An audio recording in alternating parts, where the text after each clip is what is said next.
Hi, Mani. Thank you so much for being here, being a part of our campaign. We want to celebrate women, like you, who are doing some phenomenal work, in different stratas of life. And we just want to have like a candid conversation with you. Just try to understand, your take of women empowerment and just the whole women entrepreneurship journey. So I think the first question for you would be, can you tell us a bit about your work and why you embarked on this journey? Okay. So basically, I'm a designer by profession, and I'm doing mostly Western wear and fusion wear, which is all art inspired. I run a label by my name, Mini Sondhi. Um, and I always wanted to do this, and that's how I'm here.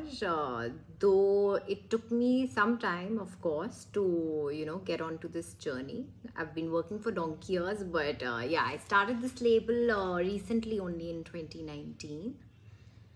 And in 2020, I moved here, and ever since I was a kid, I was fascinated by clothes, fashion. Coming from a Punjabi family, we had so many events at home and weddings that we were always buying clothes. And I still remember the first time I saw fashion TV, and I was like, oh God, I want to do this. And that's how I got onto the journey of becoming a designer. And that day and today, I never looked back. And everybody around me knew that this is what I wanted to do. So I think we would just like to understand your take on fashion and what style and beauty means to you. What style and beauty means to you? Style and beauty means to me. Yeah. I feel again, I feel I'm more of an artist, and I that's what you will see in my garments also. And for me, fashion is more to do with creating something new, and it's again based upon more like how I'm feeling today. For me, that will be like more fashionable, right? More than like defining it by what is happening. If you'll see, fashion also changes with times, and as we're progressing or whatever's happening around us. So at the end of the day, fashion for me is more like it's just the way of living for me. It's nothing beyond that. Like, that's how it is. In your entrepreneurial journey, you mentioned, you've started this label back in 2019. So can you just walk us through how it was being a woman entrepreneur, how you navigated the system, and do you have any ideal or, inspiring, women who you, like a woman that you look up to? Woman that I look up to? Okay, I'd say that I'd look up to my mom, I look up to my grandmother. Both are really strong women, and they've always, like, my grandmother was of the opinion that the girls should not get married till the time they're well settled. And I still remember when I moved to Delhi in 2020, when I used to go back, my granny just used to ask me one question. She never asked how you, she used to ask, how much are you making? so I come from a family where women are really motivated and were encouraged to do better. And it wasn't an easy journey because I come from a design background, and I'm, as I say, it's more like designers. I feel creative people, managing work for them and becoming good entrepreneurs is does not come easily to them, because that's not their forte.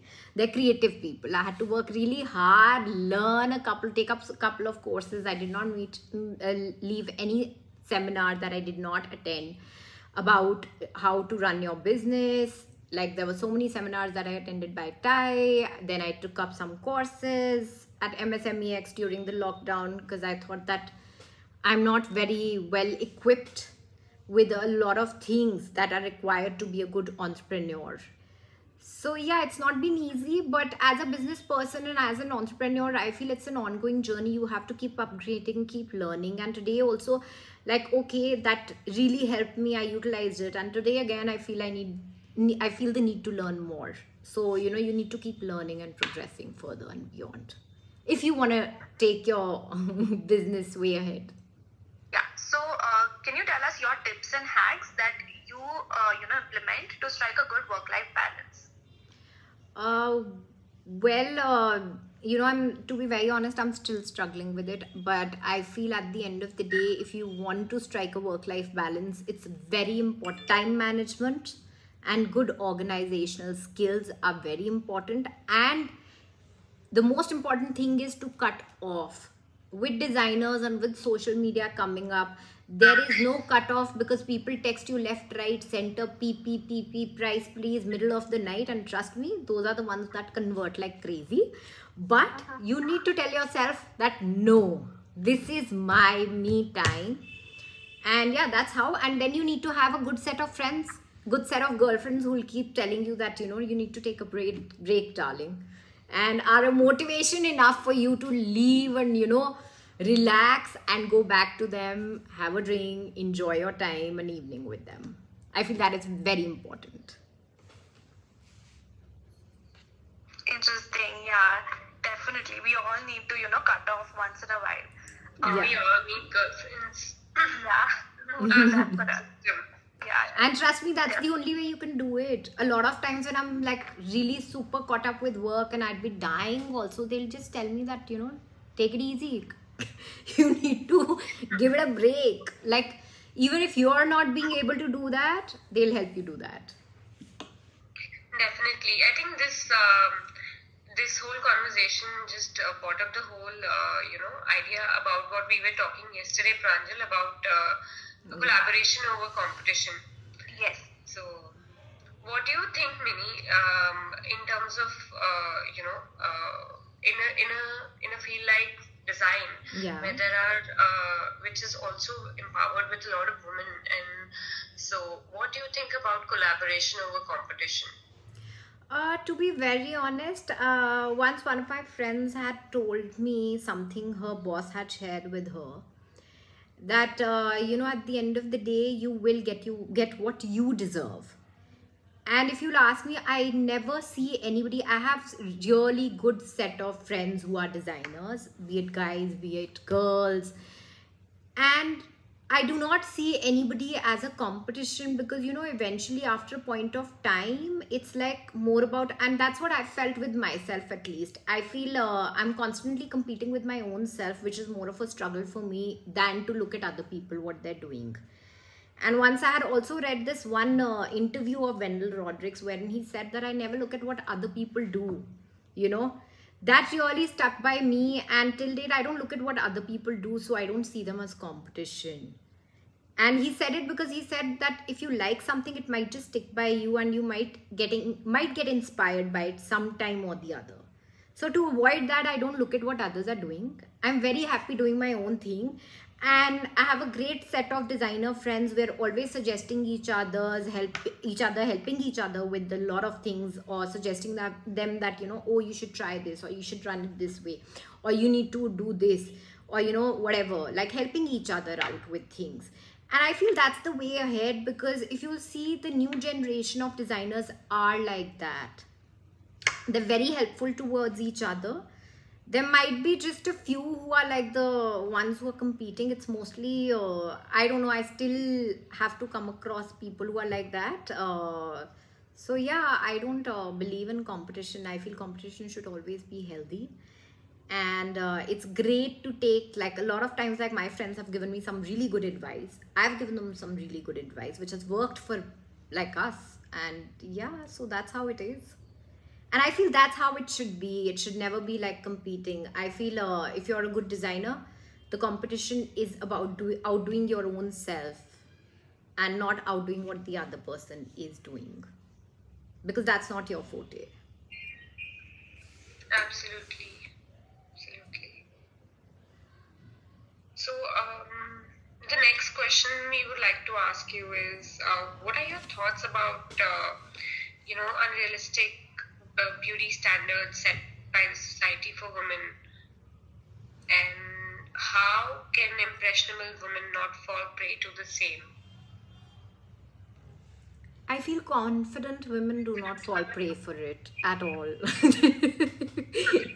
I feel what is very important is to be very happy in your own skin. And to be very honest, I feel confident, independent women who are very busy with their hectic life schedules do not even have the time for all of that, and do not fall prey for it. Yes, of course, I have seen people who are doing really well, but are very conscious about the way they look and everything.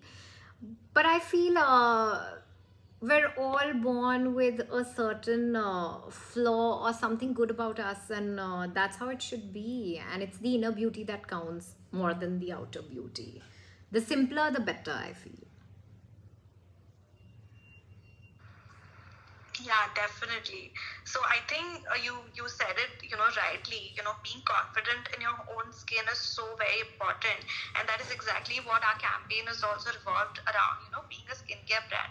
So I'd like to ask you, what is your secret of being confident in your own skin? Being confident in my own skin.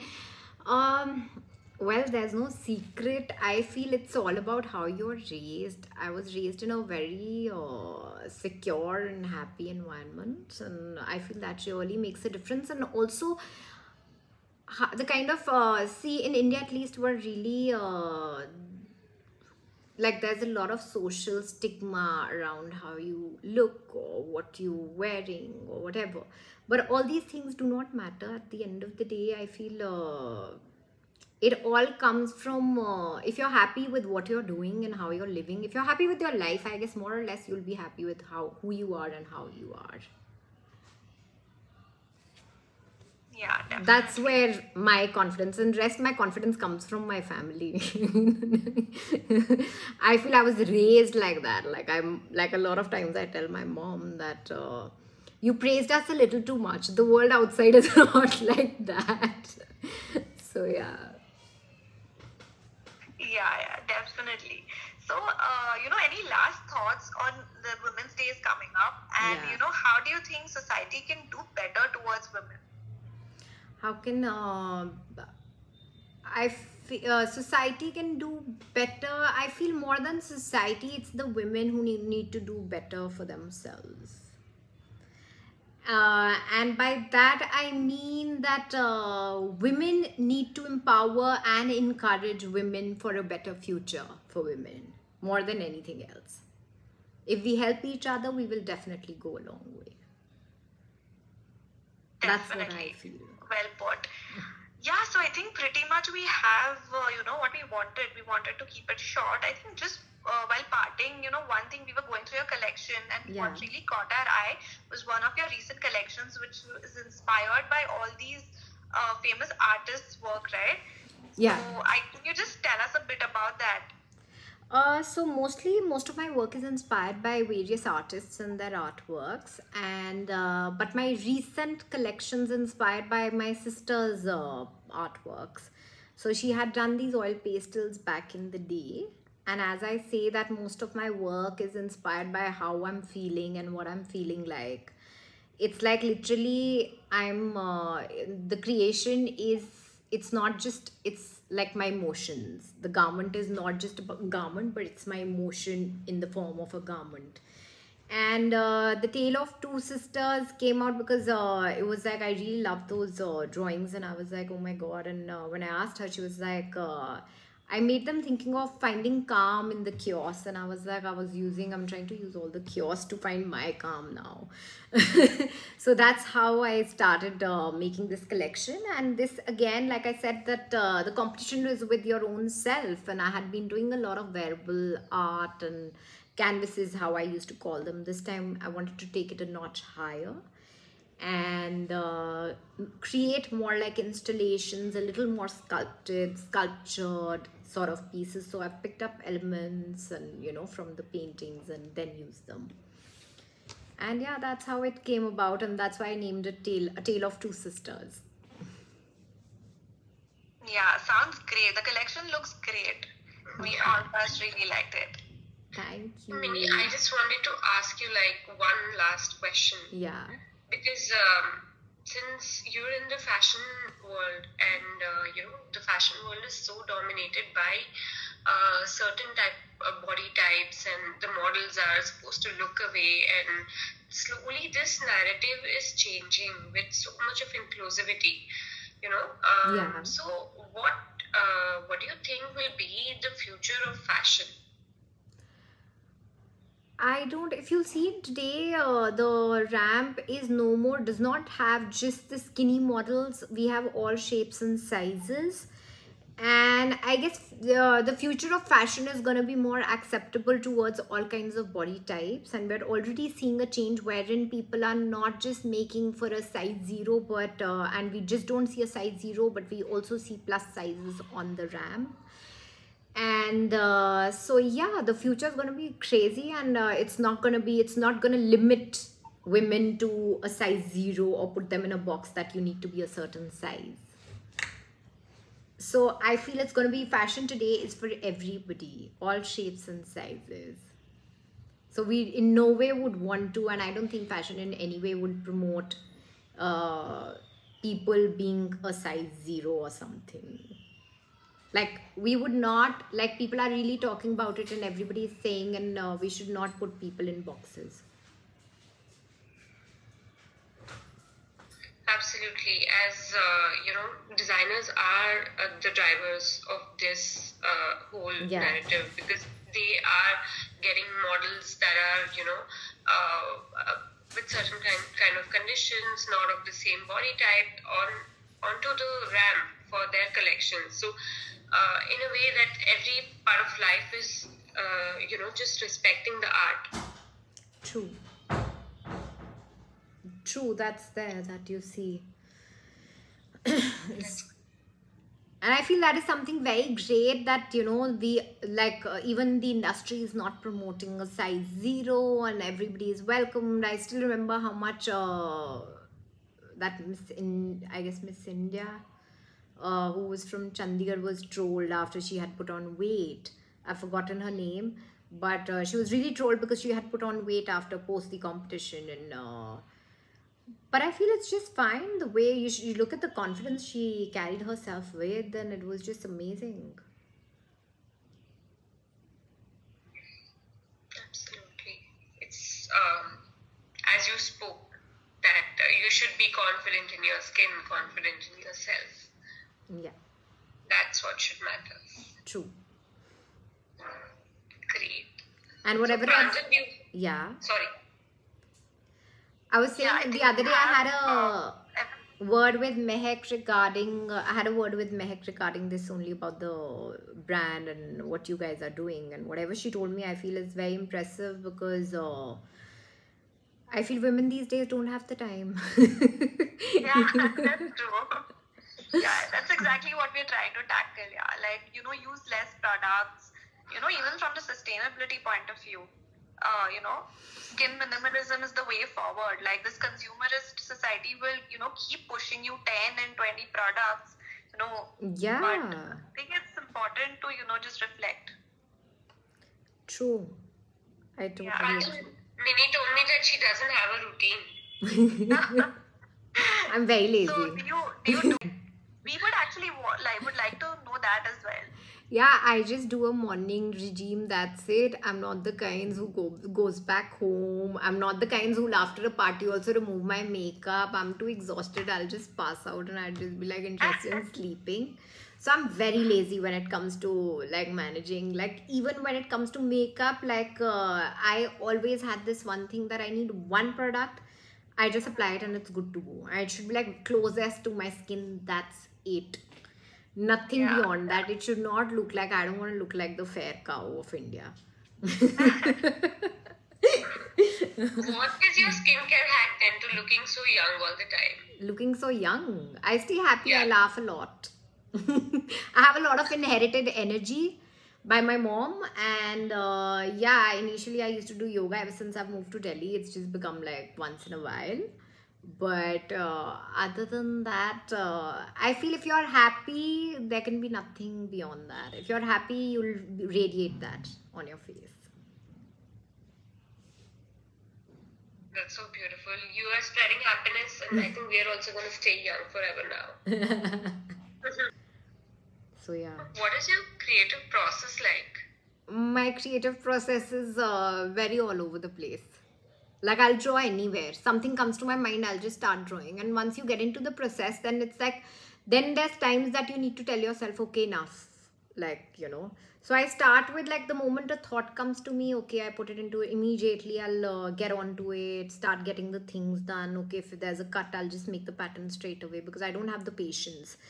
to wait for anybody to do things. So a lot of time, like, because I do a lot of structured sleeves, so the moment I think of a structure, I'll just go, I'll take the previous pattern, I'll do my own pattern, and I'll quickly just get the rough done. And yeah, and then whatever is in my mind, whatever I'm getting inspired is based upon what I'm feeling, how I'm feeling at that point of time. So I just pick up and then I start doing it. I do a lot of freehand. I never make an artwork previously. I make it straight away on the fabric and I'd be like, okay, go ahead. Like a lot of time my embroiders would be like, you're the first designer we've seen who does it straight away, does not make an artwork. I'm like, because it's a painting, I don't need to make an artwork. I'll do it straight away on the this thing fabric and then get the embroidery done. That's how I work. So yeah, that's how it is. And then once you get into the process, then it keeps coming to you. Okay, you should do this, do this, do this, do this. And over the years, if you've been working, everything, like even the color palette, what's going to be in, not in, even the trends, I feel it becomes more instinctive more than anything else. And I hate doing research. It reminds me of college time. And a lot of, I feel that I'm doing a comprehension, so I don't like to do a lot of this thing, like research on what are going to be the trends or whatever. I feel it comes very instinctively, you get to know. Like I'll do little research, but not much. That's how I work. For me, I never look anywhere else for inspiration or anything. For me, it has to come from within. So I wait for it to come from within. Like when I was in college also, my mom used to be like, you're such a last minute person. Today your submission's still not complete. And I was like, I don't go to the library and get inspired by anything. I'm waiting for it to come to me. Now it's come. Now I'll work on it. Relax. So yeah, you just wait for it to come to you. That's how it works with me. I don't know about other people. Like a lot of people do a lot of other things and I get bored really fast. So I need to quickly, like sometimes I'd be working on 2-3 collections together because I'd be like, otherwise I'll get bored doing one. You mentioned about your mom. So like, yeah, can you tell us how, what her journey has been like, how she has been such a strong influence in all your lives?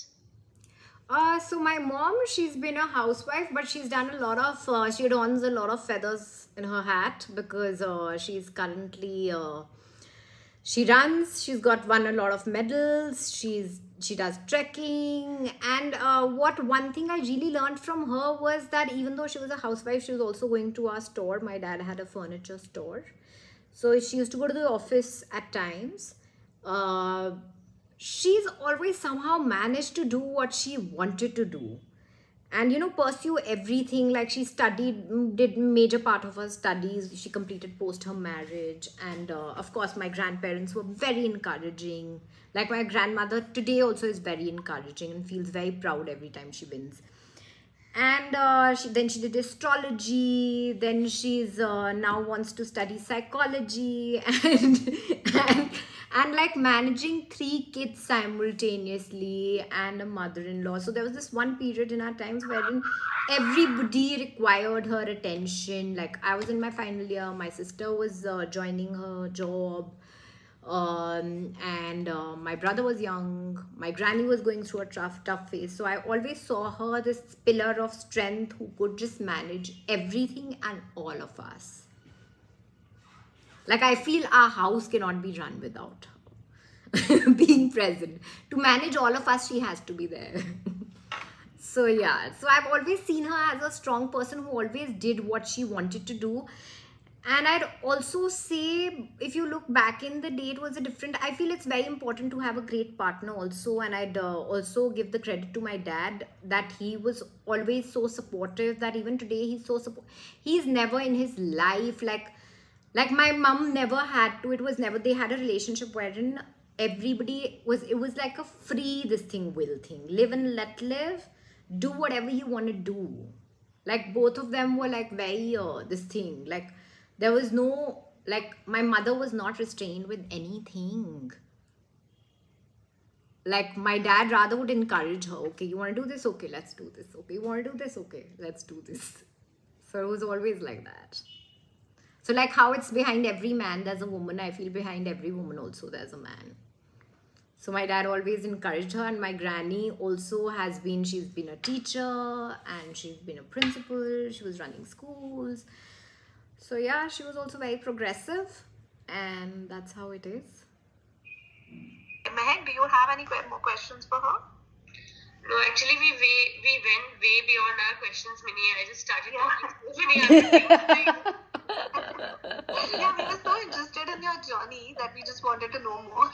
But yeah, definitely. I think we had a blast doing this. It was great talking to you. Same here. Hope to connect real soon. Would love to collaborate in any other way. Sure. But yeah, sounds great. So thank you so much for being a part of this campaign, and happy Women's Day to you. Same to you. Happy Women's Day.